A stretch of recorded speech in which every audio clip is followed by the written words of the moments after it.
connaissance géologique que l'on a du territoire. Alors une autre façon de voir la carte géologique, c'est aussi de la voir comme une coupe dans un modèle 3D qui est effectué le long de la surface topographique ou bathymétrique. Ce qui fait que la carte géologique, en fait, renferme non seulement une information sur la nature géologique du sol, mais aussi une information sur le proche sous-sol. Donc ça a beau être une carte à plat, l'information contenue est une information qui est, qu'on peut dire, en 2,5 dimensions. Ce n'est pas de l'information en 3D, mais 2,5 dimensions.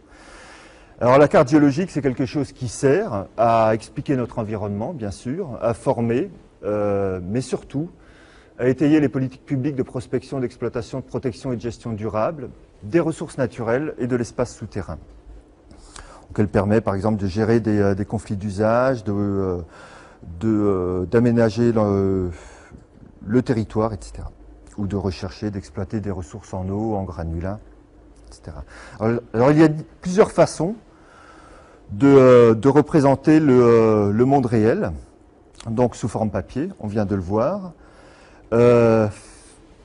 mais aussi sous deux modèles, on va dire, qui sont très, très populaires, et, parce qu'ils sont relativement simples à mettre en œuvre, qui sont très utilisés actuellement, ce qu'on appelle un modèle raster et un modèle vecteur. Alors le modèle raster et vecteur, c'est quoi? C'est donc ici en haut, vous avez une représentation, une vue aérienne par exemple, qui montre une rivière, des maisons, des arbres. Dans la représentation raster, cet environnement réel donc est représenté sous forme d'une grille, qui est le résultat donc de l'intersection de tout un ensemble de lignes, de colonnes, et on va coder donc les différents pixels de cette grille. Donc H pour les maisons, R pour les rivières, T pour les bois. Une autre représentation de cet environnement naturel consiste à le représenter sous cette forme-là, c'est-à-dire sous la forme d'un ensemble de points, de lignes et de polygones. Donc points pour les maisons, des lignes pour la rivière, et puis des polygones ou des surfaces, on considère des surfaces pour les bois. Donc voilà des exemples, par exemple, de représentation raster. Donc où on a un codage couleur pour le scan du 25 millième de l'IGN, ou un codage couleur pour de l'orthophotographie. Donc le modèle raster, c'est quelque chose, ou une grille, elle peut être définie comme un pixel, une taille de pixel. Donc la taille de pixel peut aussi être déduite d'une distance en X ou en Y, et puis d'un nombre de lignes et de colonnes. On a une origine à cette grille, qui peut être en bas à gauche, en haut à droite, ça dépend des systèmes qui gèrent ces grilles. Une orientation, un système de projection, pourquoi pas. Et puis ensuite, les pixels sont codés, c'est-à-dire on a une information attributaire, qu'on appelle attributaire, qui est greffée là-dessus. Qui peut être blé, vigne, forêt, ou granit, schiste et autres. Alors le modèle vecteur, c'est une autre forme de représentation de l'environnement réel, où on représente en fait les objets sous forme de points, de lignes et de polygones.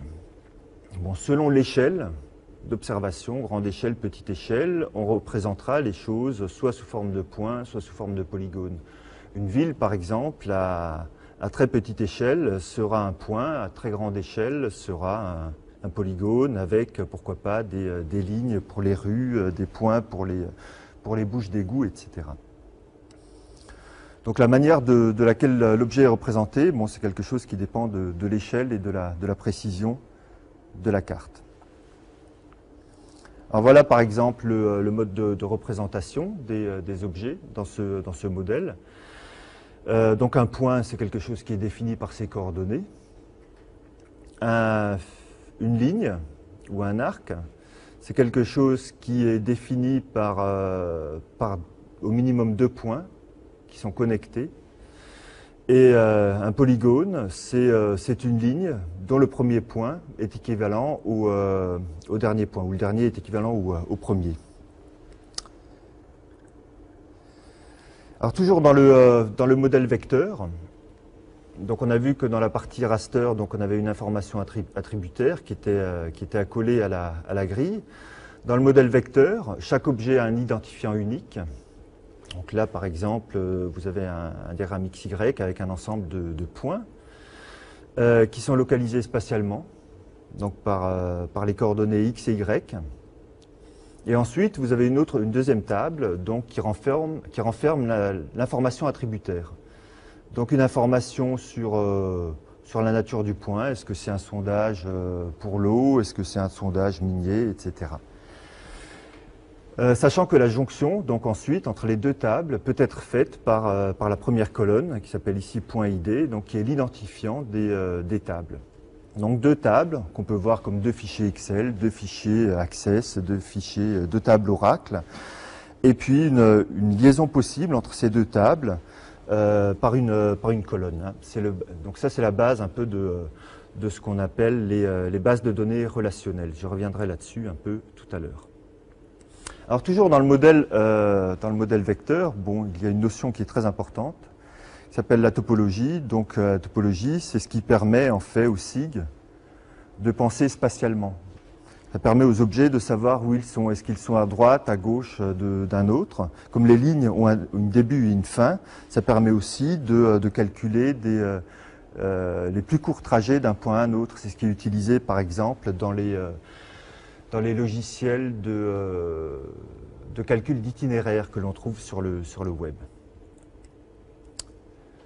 Alors toujours à propos des modèles vecteurs et raster, on peut passer de l'un à l'autre, du vecteur au raster, du raster au vecteur. Ce sont des fonctions presse-bouton que l'on trouve dans beaucoup de logiciels SIG, mais aussi de cartographie ou de CAO. Sur des fonctions presse-bouton, donc relativement simples d'apparence à mettre en œuvre. Dans les faits, c'est bien plus compliqué.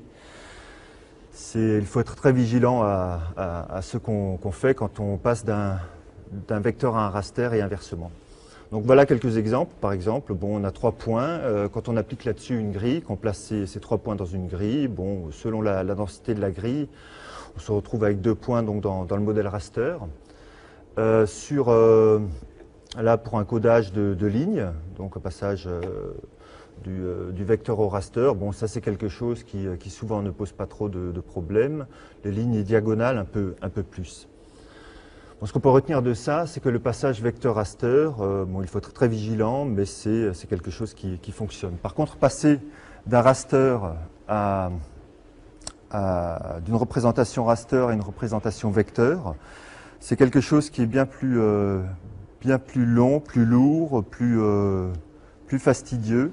Et là, il faut vraiment être très, très vigilant sur ce qu'on fait. Donc ça suppose très souvent une squelettisation de la représentation raster, c'est-à-dire on squelettise en fait les objets polygonaux, par exemple. On extrait le vecteur et ensuite le gros travail consiste à reconstruire la topologie, c'est-à-dire à reconstruire les lignes, à fermer les polygones, etc. Donc un travail très, très lourd. Alors quels sont les avantages des uns et des autres? Ce qu'il faut retenir, c'est que dans le modèle raster, la structure des données est très simple. On a une grille en XY, on a une taille de pixels, etc. L'analyse combinatoire est donc très, très simple. La modélisation à partir de ces données, on le verra par la suite, est relativement simple. Et comme le modèle de données est simple, les logiciels qui gèrent ce genre de modèle sont peu chers. Enfin, sont souvent peu chers par rapport à ceux qui gèrent du vectoriel. Donc c'est quelque chose qui est compatible avec des images aussi, et qui permet donc une représentation fidèle des objets qui ont une variabilité spatiale très élevée. Par exemple des photographies aériennes, des orthophotos, ou un modèle numérique d'altitude. Le modèle vecteur, par contre, lui, permet un enregistrement bien plus compact. La gestion de la topologie, c'est très bon pour les analyses de réseau, les calculs d'itinéraire, par exemple,